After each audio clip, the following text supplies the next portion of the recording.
intan paling mahal, mutiara paling berharga tidak lain adalah nilai-nilai keimanan. Kalau itu sudah tergadai, apalagi yang bisa kita banggakan dalam kehidupan ini? Kita merasa harta kita berharga, belum ada artinya ketimbang iman.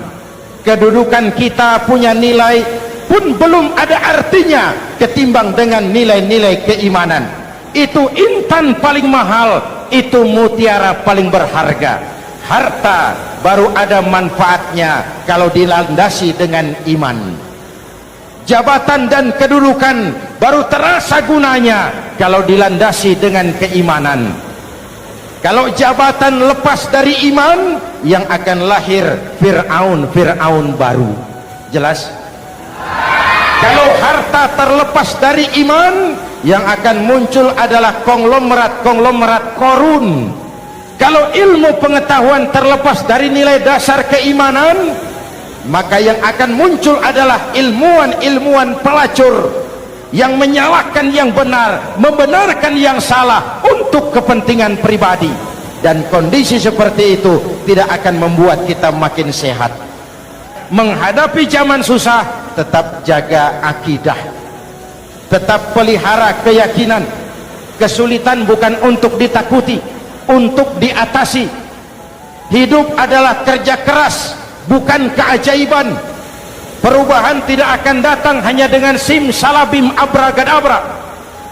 Perubahan tidak akan muncul hanya dengan berandai-andai. Perubahan tidak akan turun dari langit seperti turunnya embun di waktu malam.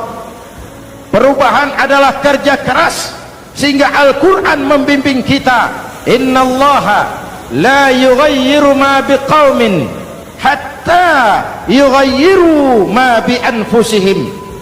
Allah tidak akan mengubah keadaan suatu bangsa kalau mereka tidak mau mengubah apa yang ada di dalam diri mereka.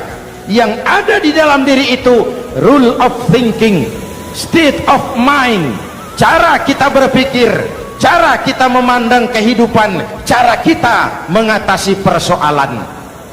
Boleh zaman berubah, akidah jangan sampai goyah. Silahkan masa berganti, tapi keyakinan jangan mati. Sekali la ilaha illallah sampai tetes darah paling penghabisan, tetap la ilaha illallah.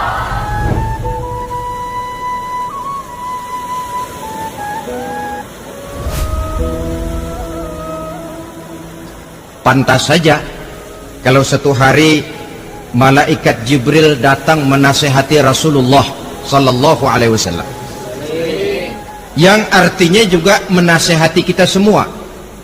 Apa kata malaikat Jibril kepada baginda Nabi? Ya Muhammad, ish ma syi'ta fa innaka mayyitun. Hai Muhammad, hiduplah semau kamu, tapi jangan lupa kamu pasti akan mati. Kalau memang dilarang tidak terlarang, dicegah tidak tercegah, kamu mau melaksanakan hidup menurut maumu sendiri, persilakan, hiduplah menurut mau dan gayamu. Tapi jangan lupa, fa innaka mayyitun, satu saat kau pasti bakal mati. Dan mati itu bukan akhir dari segalanya, dia babak baru bagi kehidupan selanjutnya. Silakan hidup menurut maumu, tapi jangan lupa kau pasti akan mati. Wa'mal ma syi'ta fa innaka majziyun bih. Kerjakan apa saja yang kamu mau. Kalau kau mau menghalalkan segala macam cara, persilahkan halalkan segala macam cara. Tapi jangan lupa kau akan mendapat balasan dari seluruh amal perbuatanmu. Wa ahbib ma syi'ta fa innaka mufariquhu. Dan cintailah apa saja yang mau kau cintai.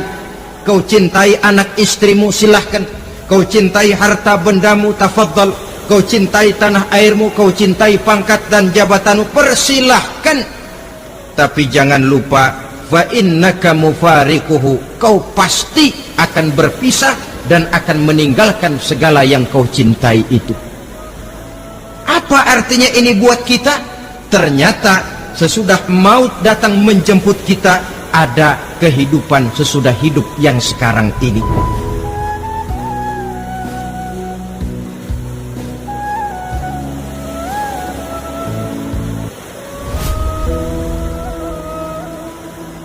Orang yang mengingat mati bukan lantas menjadi lemah dalam kehidupan, menjadi putus asa, sedikit semangat, terbentur kesulitan, mudah frustasi. Bukan itu tujuannya kita diperintah mengingat mati. Jelasnya Islam menganjurkan kita untuk mengingat mati guna maksud-maksud yang positif, supaya orang lalu sadar hidup ini cuma sebentar. Mumpung hidup, maka hidup yang singkat ini harus saya pergunakan dengan sebaik-baiknya, melakukan kebajikan yang sebanyak-banyaknya, menjauhkan rasa malas, menunggu keajaiban yang datang dari langit, berleha-leha, bermain-main, sementara maut kalau dia datang tidak pernah main-main.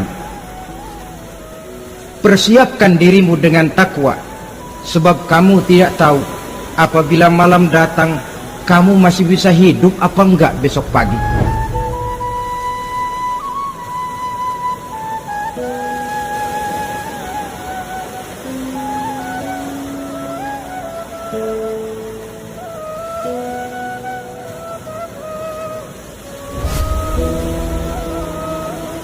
Bahwa bagi kita itu pendidikan tidak lain upaya mencerdaskan otak anak. Jangan sampai sebab ini kelihatannya pembangunan makin maju, persaingan hidup makin tajam, tensi ekonomi semakin tinggi, sementara jumlah tenaga kerja dengan lapangan kerja yang tersedia jauh dari mencukupi.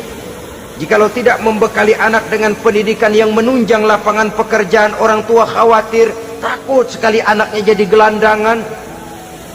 Dikhawatirkannya kehidupan dunia ini, sementara dia lupa kalau anaknya bisa jadi gelandangan di akhirat. Padahal selama-lamanya gelandangan di dunia paling seumur manusia itu 60 tahun, 70 tahun lah umur orang sekarang. 70 itu sudah luar biasa itu. Tapi kalau harus menggelandang di akhirat, menjadi gelandangan di akhirat, alangkah menyedihkannya.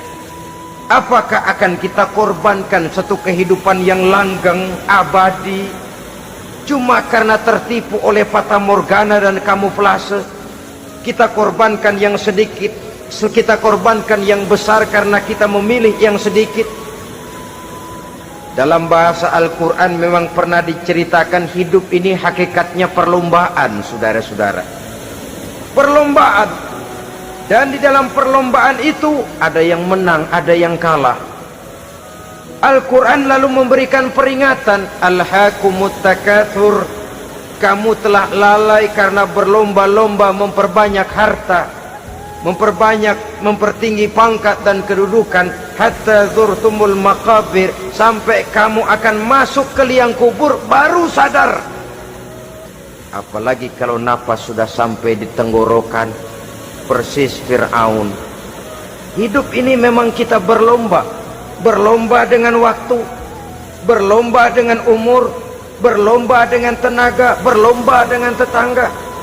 Yang jangankan kita sampai mundur, berhenti saja sejenak, kita akan ditinggalkan oleh yang lain. Tiada kata mundur, bahkan tiada kata berhenti. Sekali kita melangkah, melangkahlah terus. Tapi berlombalah seperti yang dikehendaki Quran, fastabiqul khairat, berlomba-lombalah di dalam kebajikan. Jangan berlomba-lomba di dalam kemaksiatan, kemunkaran, kejahatan. Berlombalah dalam urusan kebaikan.